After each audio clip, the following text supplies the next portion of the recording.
Hello everyone, I'm Chris Ferry. I'm from the UTS Center for Quantum Software and Information.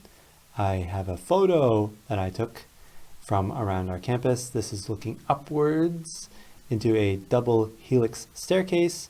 This is of course when we built so-called Instagram-worthy buildings back when universities were thriving, and unfortunately now we're in this situation here where I'm visiting you virtually. When you're able to travel again, come and check out our center. We'd be happy to host you.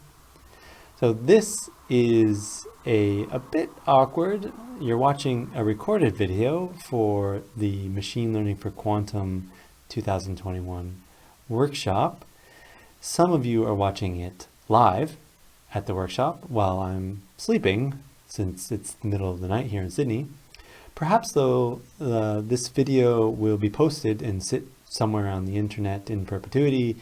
In that case, know that I'm going to assume the same thing about you as I'm assuming about the workshop participants, namely that you know a little bit about quantum physics or computation and have at least heard about quantum metrology.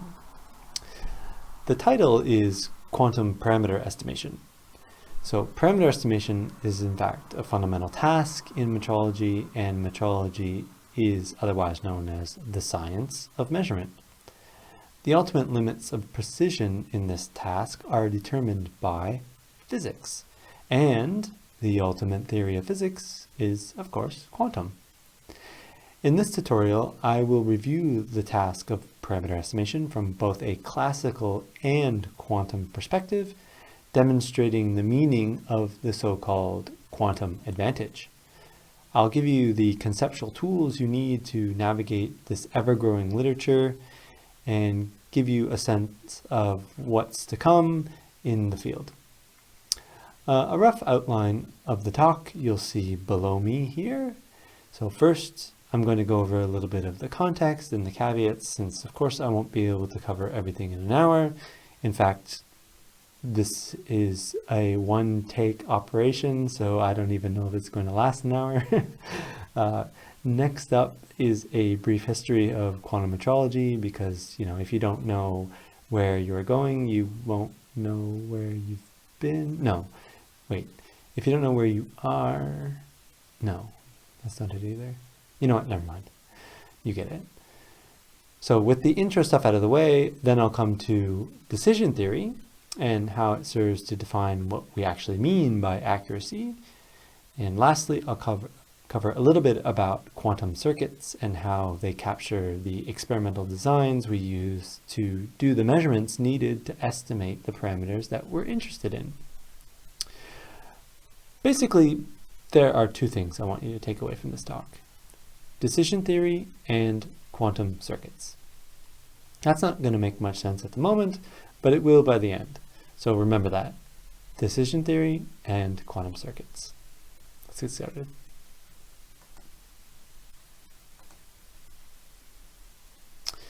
The theme of this session of the workshop is the following question: how can a quantum sensor optimally extract information about its environment? Now, as you might expect, the answer is it depends. It depends on what the sensor is made of, on what control you have over it, on what the environment is, and on how your sensor is coupled to it. There's no generic answer to this question, but many of the talks and posters you will see in this session provide solutions.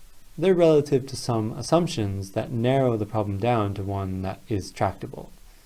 So my intention here is not to give you any of these answers, but to give you a mental framework to understand these results and the questions they're trying to answer. Some caveats are in order, since I will not be able to touch upon everything in this 1 hour. So first, I'm not going to mention any particular quantum technology, and this is partly to appear unbiased, but mostly because I'm not an expert in the physics of these devices. And second, there's going to be a slight bias towards the statistical approach, since that is my area of expertise and it also happens to be the correct one.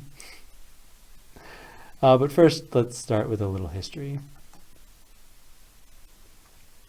So, as stated, metrology is the scientific study of measurement, and it sits at the intersection of many disciplines. Most notably, we have physics, engineering, and statistics. It's the job of the physicist to determine what should be measured. It's the job of the engineer to decide how to measure it, and it's the job of the statistician to determine what data tell us about the quantity that we're interested in. The latter, of course, is necessary because every measurement has some error. When the physics is simple, which requires quite a bit of work to get to that point, and when the engineering is precise, also requiring quite a bit of work, the statistics is relatively trivial. So a first-year textbook and its procedures will suffice. However, with quantum phenomenon, the physics is hard, the engineering is hard, and so we should expect the statistics to follow suit. Indeed, this was already anticipated in the 1970s. For better or worse, those that took up the first steps were mathematicians, looking to generalize not the simple metrology schemes of the day, but the kind of statistics that only academic statisticians might find in research journals. Hellstrom, Belavkin, and Halevo invented this new field of quantum estimation theory, and I guarantee there are still threads in this early work that would yield new and exciting research results in mathematical statistics today. It's incredibly rich. Alas, these results, as stated, are of not much use to physicists in the lab. I'm assuming here that they've not earned a degree specializing in functional analysis and measure theory. So as physicists in engineering caught up, the standard methods evolved into something all on its own, and the early work of the quantum statisticians was forgotten, or perhaps ignored, or just simply out of sight. So at first, quantum physics was seen as a nuisance for the problem of metrology. Standard practices would eventually succumb to things like quantum tunneling, uncertainty limits, shot noise, all of those annoying things that quantum comes along with. But where most saw quantum effects as a problem, Carl Caves saw them as a solution. And in 1981, Caves proposed the first quantum advantage. And it happened in the most unlikely of places, the merging of black holes billions of light years away. So prior to the 1980s, interferometry was the realm of classical optics, the most famous example, of course, being the 1887 Michelson-Morley experiment, which failed to find the luminescent ether. In a long tradition of using larger and larger experiments in physics, it was eventually suggested that if we had kilometer-long interferometers, we could detect waves in space-time generated by astronomical events like merging black holes. And as you may recall, the LIGO collaboration did indeed detect gravitational waves for the first time in 2016 using interferometers with 4-kilometer-long arms. And as you may know, a Nobel Prize was awarded for that research. But no exotic new quantum technology that you might be familiar with was used at the time. In 1981, though, Carl suggested using non-classical light, called squeeze light, in part of the interferometer that was traditionally ignored. And indeed, LIGO started reporting detection events using squeeze light in 2019. The quantum advantage was incredibly significant, suggesting a 50% increase in the number of detection events. We'll get back to this a little bit later in the tutorial, so let's continue along with our history. In the 1980s, it was also shown that the ultimate precision limits in interferometry allowed by quantum physics was below lower bounds using classical resources. So there was indeed a quantum advantage to be had, and that was proven rigorously. During the 90s, entanglement was all the rage. I was busy playing Super Mario Brothers, so I can't really tell you much about it. But in the dazzling flurry of results were proofs that entanglement was the necessary ingredient to achieve this quantum advantage. So this new field of quantum metrology, riding along in the wake of the quantum computing wave, became a popular research topic within the quantum information community and was touted as the most likely first spin-off technology on the way to building quantum computers. However, the hangover quickly set in when it was shown that the quantum advantage was extremely fragile, as in kind of lose a single photon in a extremely powerful laser, kind of you're toast fragile. Now fast forward to about 2008, and information theorists finally got their hands on the problem.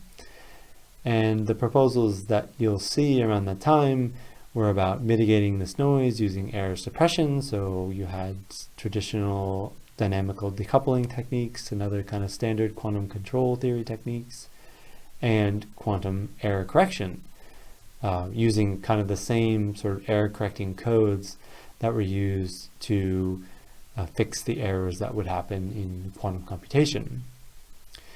The scope of the problem exploded at the time, and as well as the data processing techniques that were suggested to solve the problem. So, of course, you're performing experiments and you're producing data, and the naive thing isn't always going to work, and the data can get quite complicated.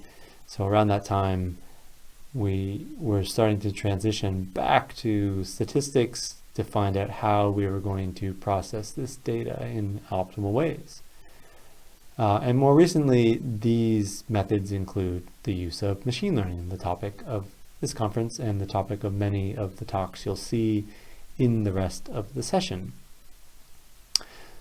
So much of what I've talked about is, of course, in parallel with technological developments in the engineering of quantum devices, and these are the so-called quantum sensors.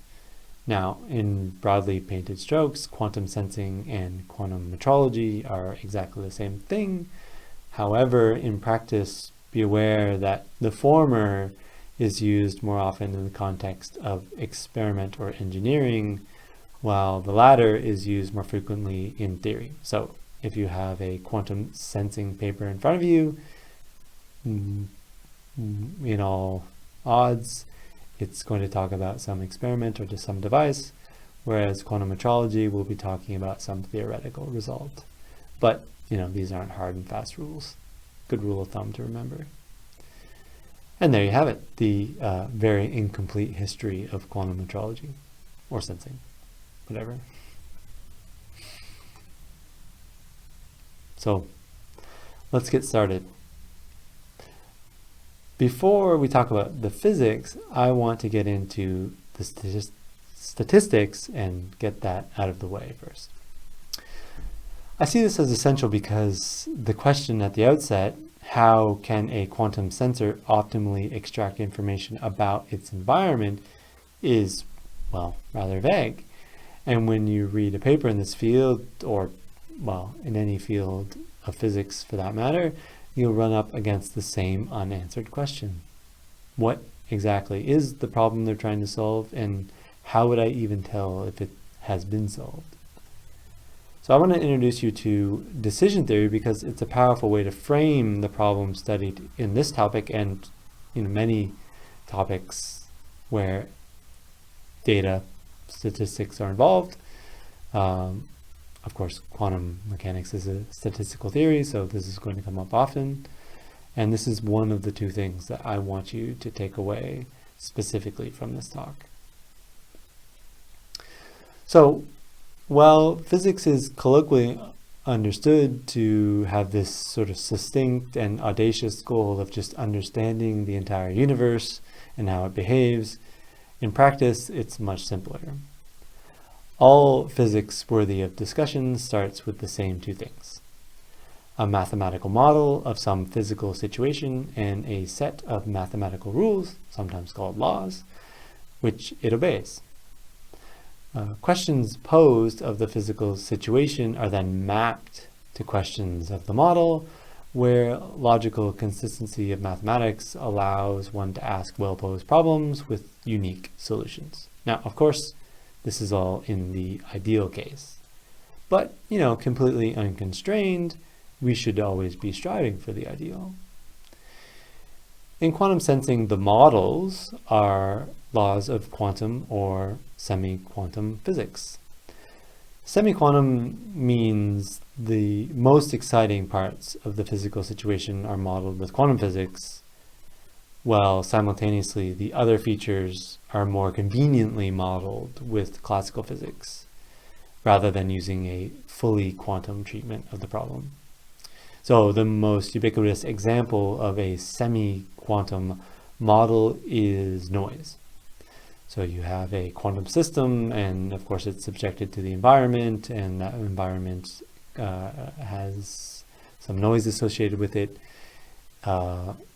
If the environment is large, then it's far more convenient to model that environment classically than it would be quantum mechanically, which generally would be intractable.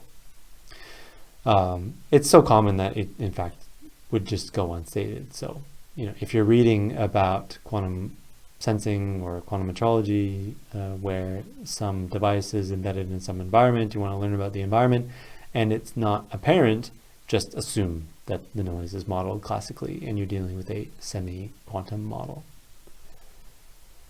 All right. So models are always formulas that contain variables and constants. So think about, for example, Newton's universal law of gravitation or the Schrödinger equation. From a computational perspective, these are just functions, or perhaps black boxes if you're a computer scientist, which take values for some quantities and output others. If the physical situation includes measurement, the black boxes take as input values of the relevant quantities and output predictions for the measurement outcomes. In every real-world measurement scenario, the modeling includes noise or uncertainty, and the predictions are probabilistic, and hence we have to deal with statistics. The relevant research questions asked of the model are always inductive in the laboratory. So this contrasts with the textbook quantum physics you're used to, where the problems are deductive. So solving equations, running simulations, predicting the outcomes of experiments, these are all deductive problems. A sequence of logical steps is followed to arrive at some unique conclusion. Solving the Schrödinger equation, knowing the starting state and Hamiltonian, and then predicting the probabilities of the measurement outcomes is a deterministic process arriving at a unique answer. This is deductive reasoning. The opposite, starting with measurement outcomes and asking what the starting state was or the Hamiltonian was, is inductive reasoning. And this is the category that metrology and quantum metrology fall under. A powerful way to deal with this problem is statistical decision theory. In the context of metrology, it goes like this. You have some quantity x, which you'd like to estimate. Now, maybe x is related to some physical constant that you're interested in estimating, but it doesn't matter. Something that you're interested in knowing and you plan on learning it from data, call it x. Now, if you guess that x is actually y, well, that's wrong. It's not good. In reality, maybe you lose money or time or some other valuable quantity for getting the answer wrong. Well, whatever it may be, the penalty for being wrong is abstractly quantified in decision theory by what's called loss. So the loss, capital L, is the penalty for mistaking x, the true value, for y. The most common example when x is a single real number is the squared error. So you take the difference between x and y and you square it. Why do you square it? Well, because maybe you don't care about the sign difference. There are many other examples, including ones unique to quantum information theory, such as things like fidelity between two quantum states. The important thing to know is that not all loss functions are equal, and a procedure that we might call optimal for one loss function may only be so for that chosen loss function. So you should always know what loss function is being used. Now, the procedure to produce an estimate in metrology is broken into two distinct parts. So chronologically, the first is actually like the physical setup we use to perform the measurement, and the second is actually the data processing method used to map the actual data to an estimate of the parameter that we're interested in. So at the moment, we're only talking about the latter. We'll get to the former in the next section, but note that machine learning can be used in the design of either, or perhaps both at the same time. So when we talk about an estimate y, what we really mean is an estimator. So this is a function that maps every possible data set to some guess. So when we talk about y, what we really mean implicitly is y as a function of, well, in this case, we labeled it d, where d is some data set. When describing an estimator, we want low loss, but we don't know what data we're going to find, so we want low loss on average. Given the true value of some unknown quantity x, we have the probability of some data set d, and that is sometimes called the likelihood function. So all of the physics goes into the likelihood function, and the rest is a wrapper, which we call decision theory. If you open up a textbook on estimation theory or decision theory, you'll see many sort of different kinds of likelihood functions, but the theorems are all stated in general about some model. And quantum mechanics just happens to be some model, and we can apply decision theory in that context. Now, you may have heard of the likelihood function before, perhaps in the context of maximum likelihood. And so I'll note just that this is a particular estimator, y, and it's the one that makes this probability distribution, probability of d given y, as large as possible. So it maximizes this likelihood function. But like all estimators, that estimator will incur some loss, and on average, the loss of that estimator or any estimator is called the risk. For squared error loss, the risk is perhaps familiar to you from maybe even high school. It's called the mean squared error. In some miraculous cases, and sometimes asymptotically, if you can be bothered to do the analysis, the risk actually happens to be independent of the value of the unknown parameter. So here the risk is dependent on x, but if you get lucky and do the calculation, you'll find that it's in fact independent of x, but that's a very special situation. Sometimes asymptotic analysis can help you out with that, but in general, it's not independent of x, and x is sitting there, and that's of course a problem, especially if you want to do simulations where the researcher, me or you, get to choose a value for what's ostensibly a unknown parameter. So in practice, what happens is that this is done randomly. So usually in simulations, you use some randomness, but the choice of this distribution of unknown parameters is often never mentioned or left implicit. So explicitly, this additional average that happens produces what's known as the Bayes risk. So the Bayes risk includes the distribution over the possible values of unknown parameters, and we take that original risk and we end up with a extra average known as the Bayes risk. That distribution is sometimes termed a prior, and I'll use that language throughout this tutorial.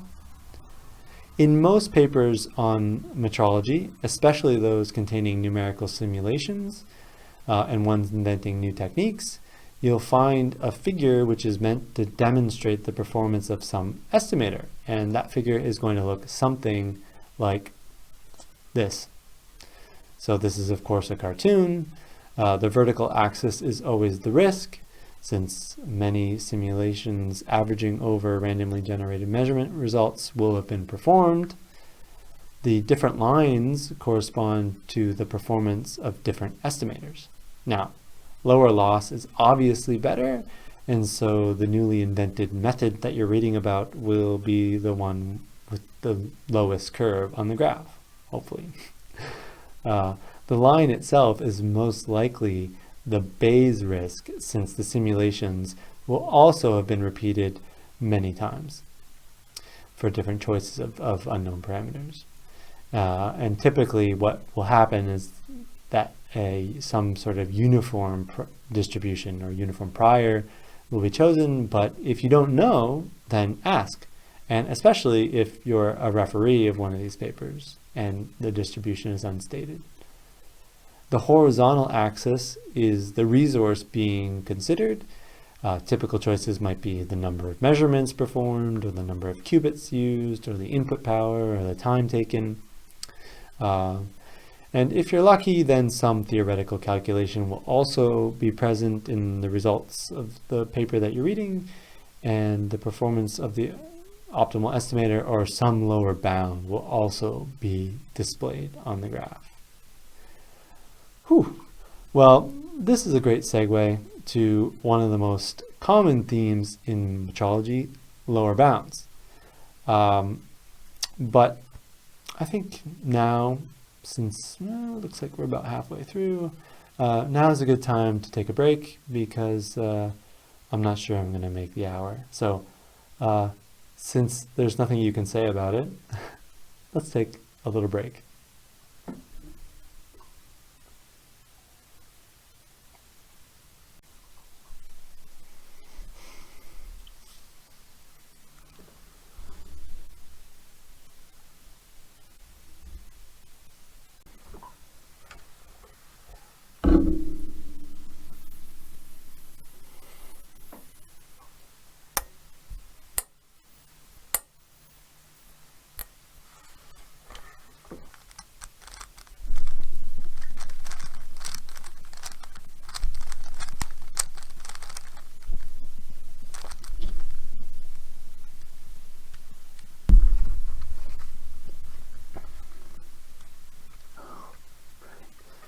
Right.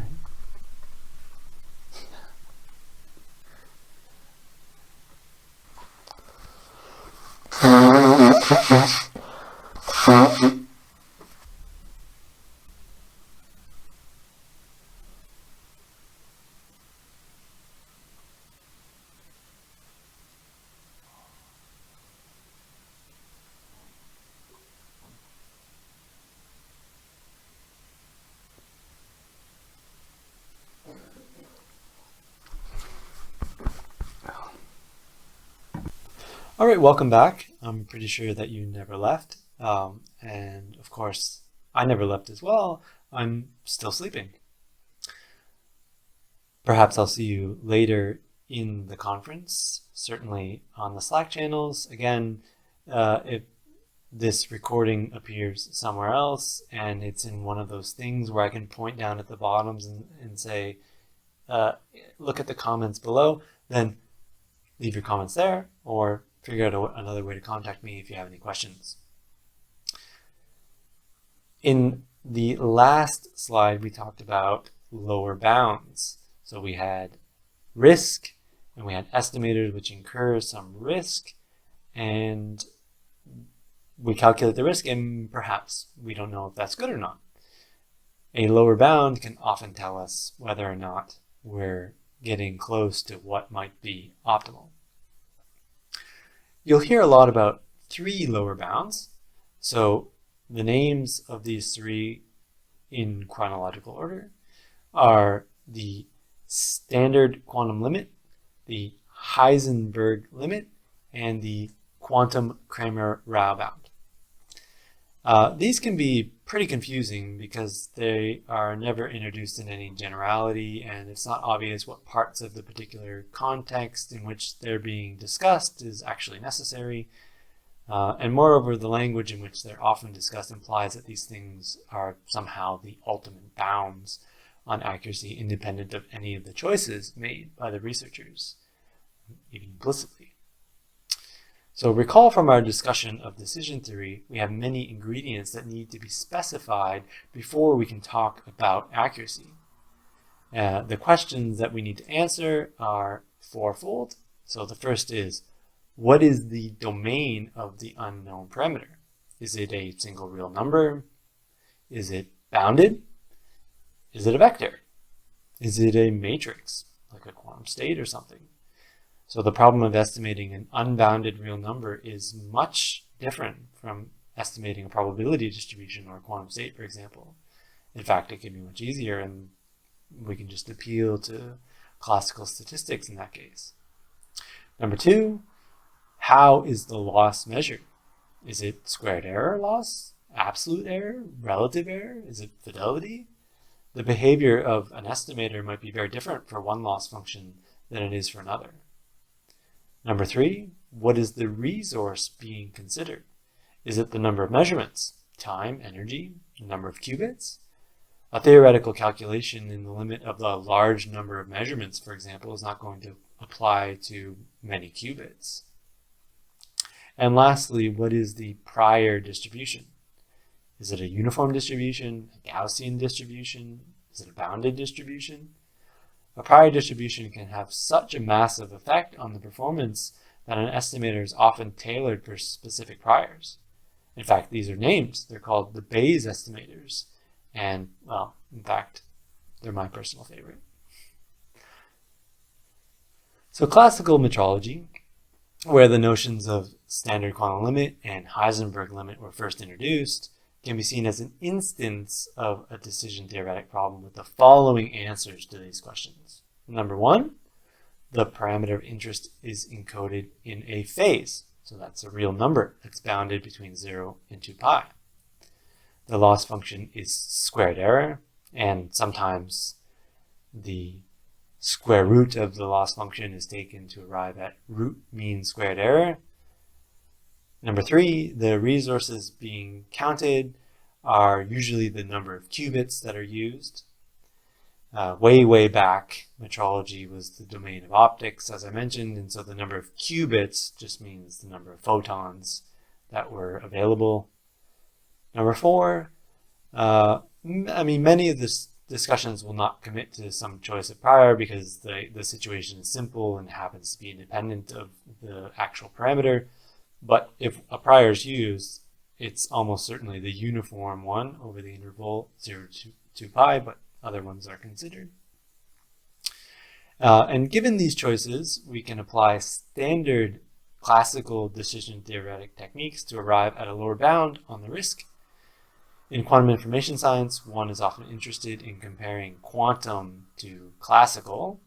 And here, the distinction lies in the constraints on the resources, the number of qubits, as mentioned. So quantum refers to the ability to do anything allowed by quantum mechanics to the qubits, most notably entangling them. Classical, on the other hand, means that one must prepare and measure qubits one at a time, so no entanglement. The answer in the latter case is called the standard quantum limit, and in the former case, latter case. The former case, where anything is allowed by the rules of quantum mechanics, and as we'll see, entanglement, is called the Heisenberg limit. Okay, so we write these as follows. The symbol phi is used because the unknown parameter is a phase, and this is like standard notation for a phase, so we don't have x anymore. I put it this way because this is how you're going to see it in papers. So we have a lower bound. The thing on the left hand side of the lower bound is the root mean squared error, same sort of quantity that you see in like the Heisenberg uncertainty principle. If we square it, then we'll get the risk for a squared error loss function. Why root mean squared error? Well, I think this is probably just a historical quirk, since standard error analysis is, the popular method for simple statistical problems. And this is what was applied back when things were easy. So an additional assumption going into this calculation, these lower bounds, is that the estimator has to be unbiased. So this is a detail that I don't want to get into, but nevertheless can elicit pretty strong emotions amongst quantum and classical statisticians. So much of the early quantum metrology literature was focused on ways of achieving accuracy beyond the standard quantum limit.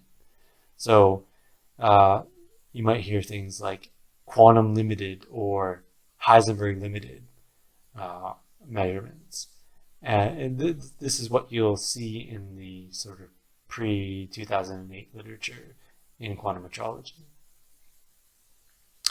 Once any of the assumptions mentioned above are relaxed, then the bounds simply become meaningless. Now, there is a way to derive these bounds from a slightly more general bound.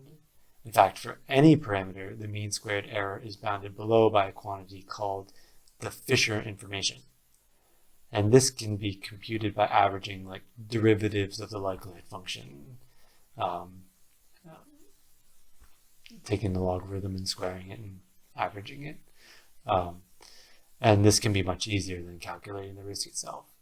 So in decision theory, this bound is called the cramer-rao lower bound and applies to any unbiased estimator for any problem whatsoever, so long as, of course, you can compute this quantity called the Fisher information, which I'm not going to show you because you're not going to remember it, but it'll appear in many papers. Now, the bound itself becomes much more complicated when the parameter of interest is not a single real number. In the quantum case, when the parameter is encoded in a quantum state, the Fisher information must be replaced by something called the quantum Fisher information, which is a function of positive semi-definite matrices.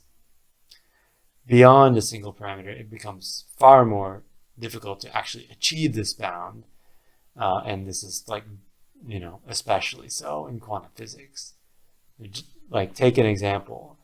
I want to estimate the position and momentum simultaneously, right? So clearly the uncertainty principle forbids achieving some sort of optimal accuracy for both quantities simultaneously.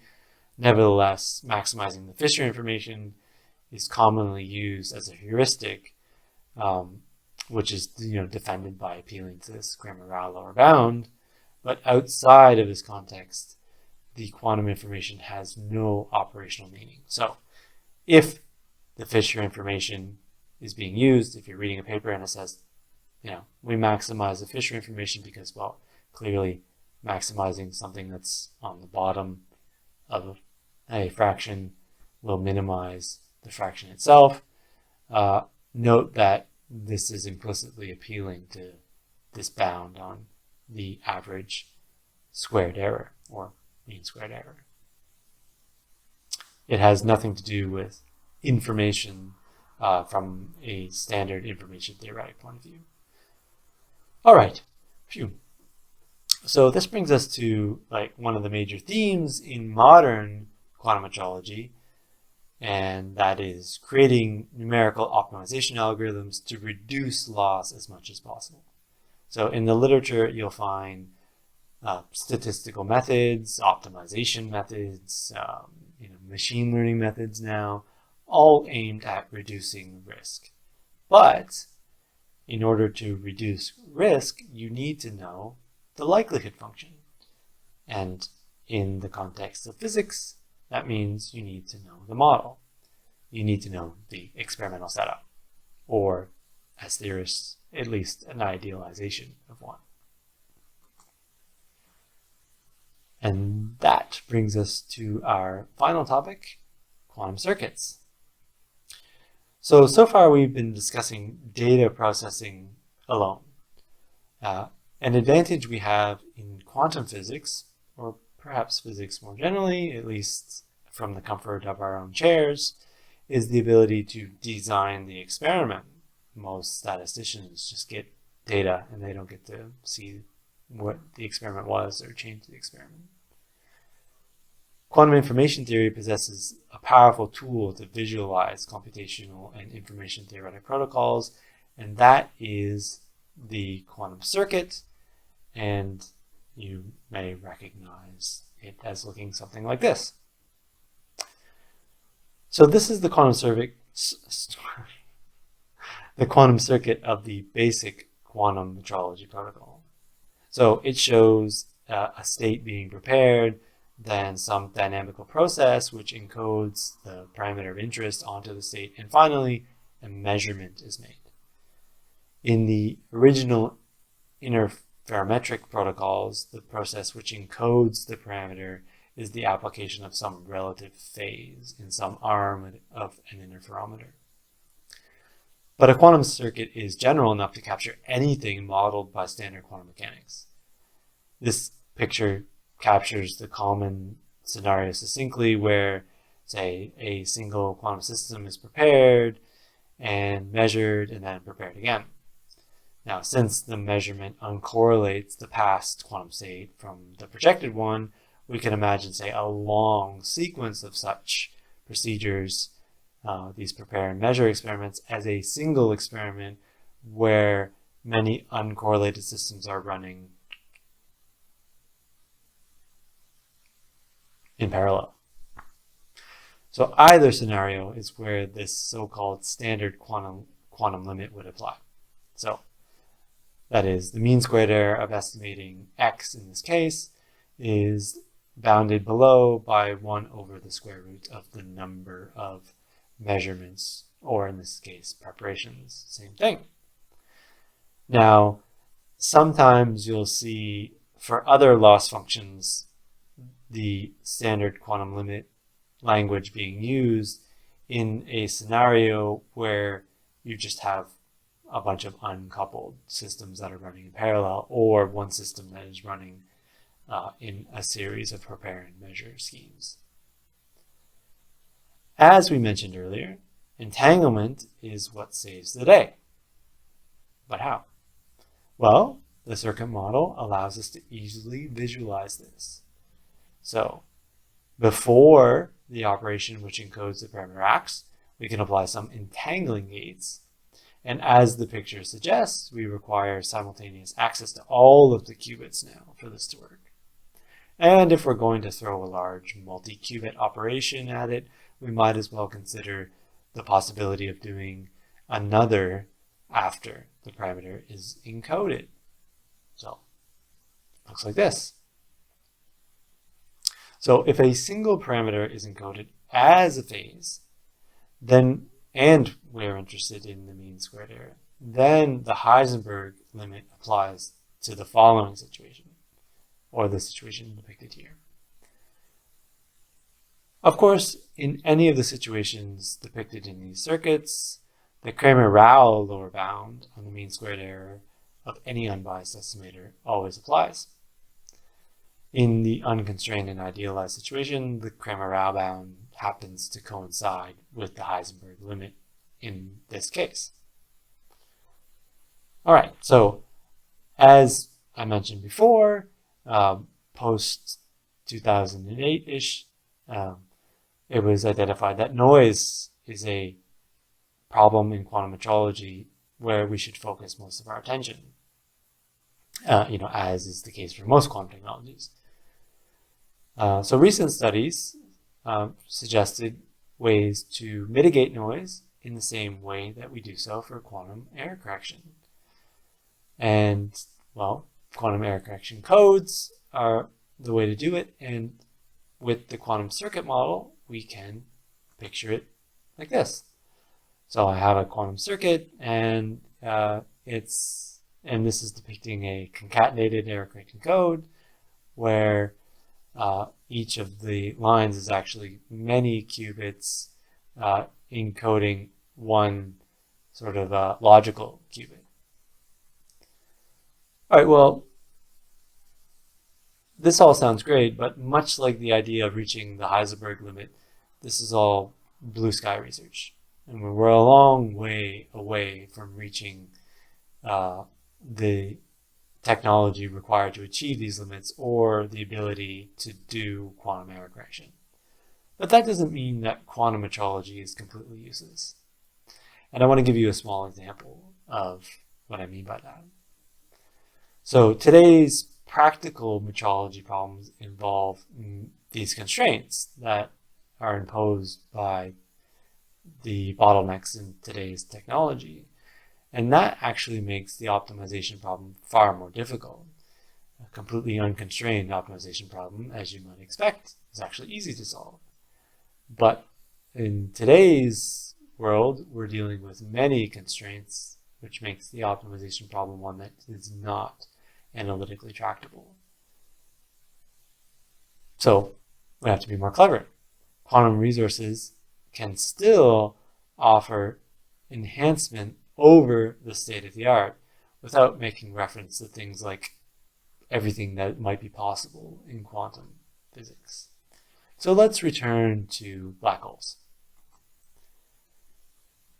What I'm showing you is the 2019 study that I mentioned earlier. This is real data from the LIGO project. You can visit PRL. LIGO makes its papers open source, so anyone can read this paper. The black line in this plot is the measured noise. So this is the power spectrum of the native device, which is the one that detected the original gravitational waves, the first gravitational waves detected. So set up an interferometer, let it run, and attempt to measure the quantity of interest. You're going to see noise, and the black line is the noise that you see. So this is the spectrum. You have the frequency on the x-axis and some version of noise power on the y-axis. To be honest, I still don't understand what 1 over root hertz actually means in terms of a quantity of interest, but I do know that lower noise is better.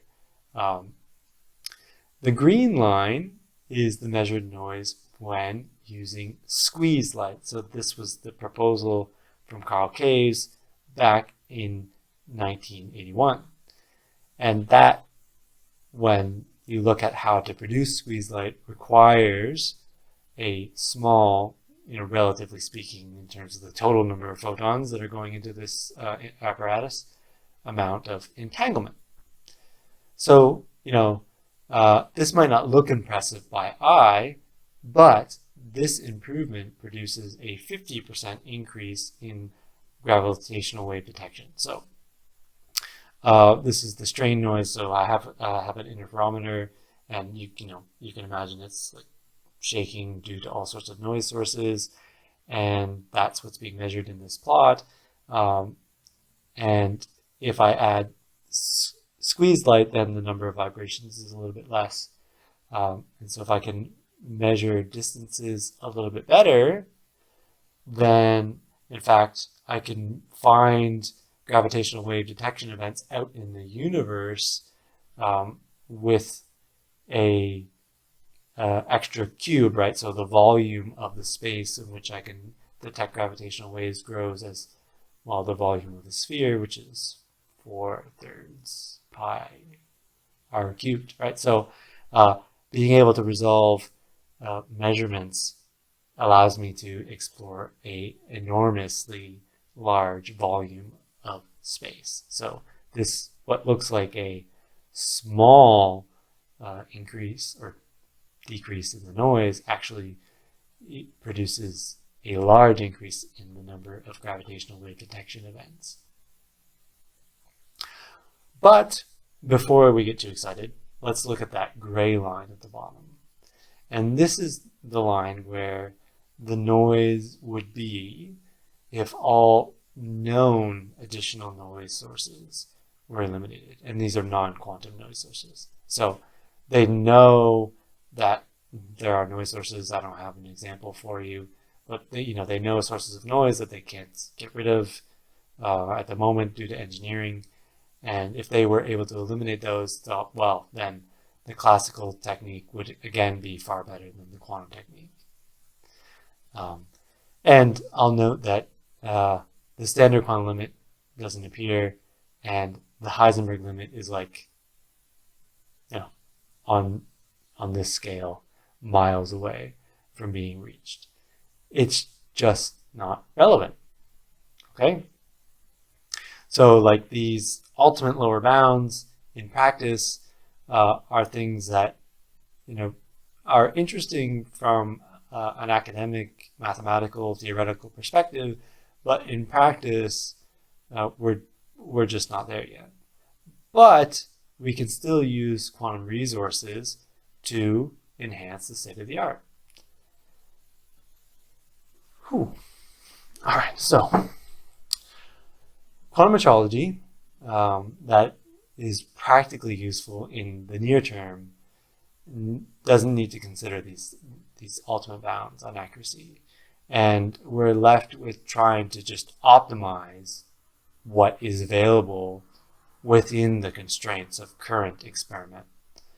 And examples of such studies which focus on experimental designs which require, say, little to no entanglement are those that are being studied today. I'll give you like a quick example. So something that might look like this. So this picture is implicitly showing feedback from current measurements onto future measurements. Okay, the feedback here, I'm just depicting one scenario.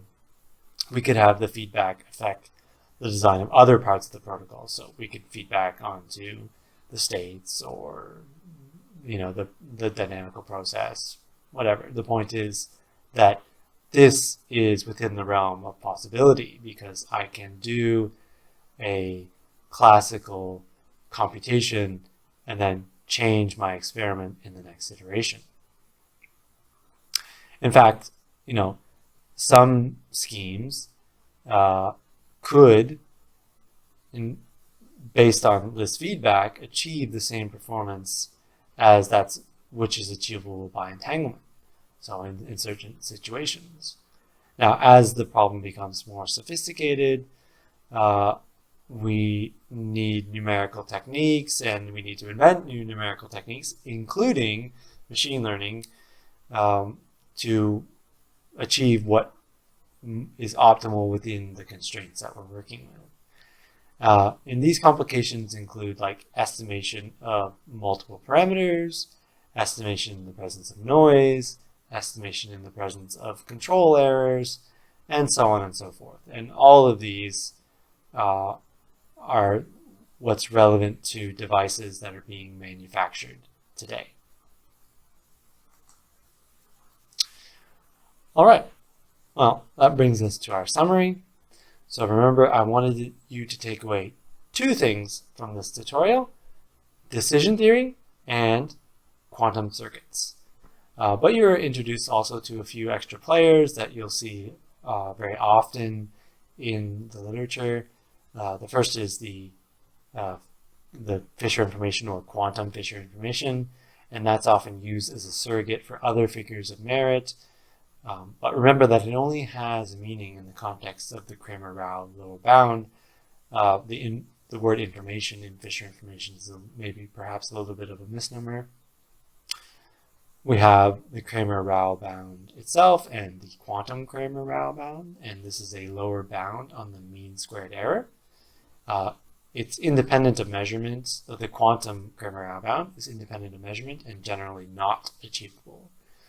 Now, when you actually perform a measurement, then, well, you've created classical information and the model itself becomes classical, and the relevant lower bound is the classical cramer-rao bound. The standard quantum limit is a cramer-rao lower bound when no entanglement is allowed for particular parameter estimation, which we talked about. And the Heisenberg limit is a cramer-rao bound when entanglement is allowed. And again, remember, this is in a particular scenario. All right, so now you can understand these concepts based on the framework of quantum circuits as models and statistical decision theory as the method to analyze them. In fact, I'll go a step further and claim that you, or me, don't really understand what's going on unless you can draw the circuit and specifically answer those 4 questions, those 4 ingredients in decision theory. So we have the domain of the parameter, the loss function, the resources, and the prior that is being used. So with these tools, I hope that you can annoy the rest of the speakers in this session by asking them the following questions. What is the loss function? What is the estimator? What is the prior? And perhaps what does the quantum circuit look like for this model? And if you get any flack, then just tell them Chris sent you. Thanks for listening.